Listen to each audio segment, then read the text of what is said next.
15वीं सदी में इस्लाम के दिल मुकद्दस शहर मक्का पर हुकूमत किसी अरब या तुर्क ने नहीं की थी, बल्कि अफ्रीका के एक सुल्तान ने की थी। वो कोई फातेह नहीं था, उसने जंगें नहीं लड़ी, वो एक हाजी था जिसकी सखावत, ईमान और ताकत इतनी अजीम थी कि उसका नाम आज भी तारीख की गूंज में सुनाई देता है। मगर अफसोस आज बहुत कम लोग उसे याद रखते हैं।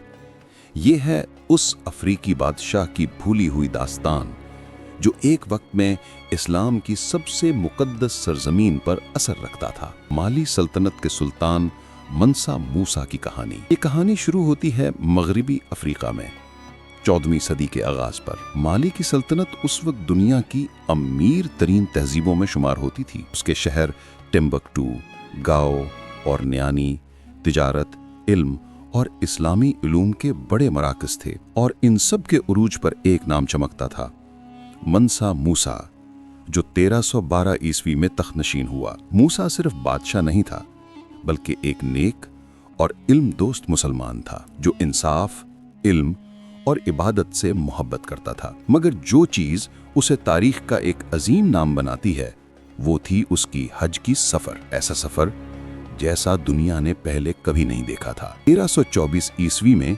मंसा मूसा ने हज के लिए रवानगी की, मगर ये कोई आम सफर नहीं था। अरब मौरखीन अल मकरीजी, अल उमरी और इब्ने खल्दून के मुताबिक मूसा अपने साथ लेके निकला 60,000 आदमी, सैकड़ों ऊंट और टनों के हिसाब से खालिस सोना। जब वो सहराए आजम अबूर करके काहिरा पहुंचा तो पूरा मिस्र हैरान रह गया। वो इतना सोना खैरात में दे गया कि मिस्र की मईशत 10 साल तक मुतासिर रही। रास्ते में उसने मसाजिद तामीर कराई, गरीबों की मदद की और गुलामों को आजाद किया। और जब वो मक्का पहुंचा तो उसका इस्तकबाल ऐसा हुआ जैसा पहले किसी हाजी का कभी नहीं हुआ था। मंसा मूसा ने पूरा हज आजिजी से अदा किया। वो इबादत में लगा रहा, रोजे रखे, सदका दिया और अपनी दौलत हाजियों में बांट दी। उसकी इबादत और सखावत से शरीफ मक्का, जो मक्का के निगहबान खानदान के सरदार थे, इंतहाई मुतासिर हुए। बाज इस्लामी माखिजात के मुताबिक मूसा की दयानत, सखावत और इल्म दोस्ती के बायस उसे मक्का में खास एजाजात दिए गए और एक मुद्दत तक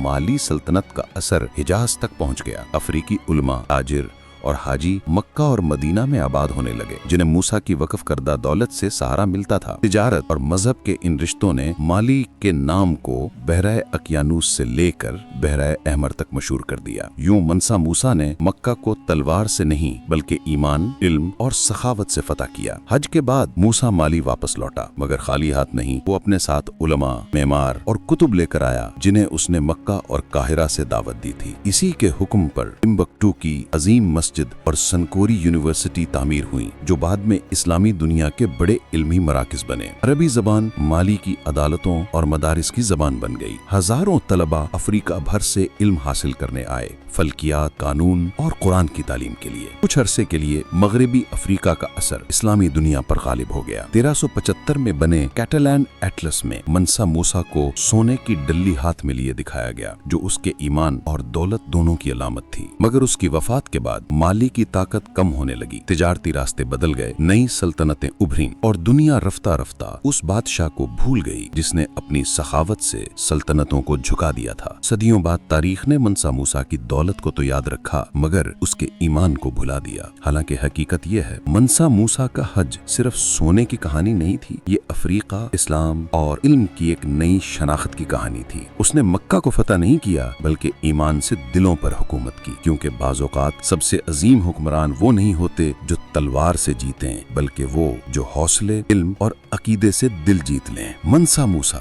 वो अफ्रीकी सुल्तान जिसने मक्का पर हुकूमत की, मगर ईमान से। ये है ईमान, इल्म और अफ्रीका के सुनहरी दौर की सच्ची दास्तान।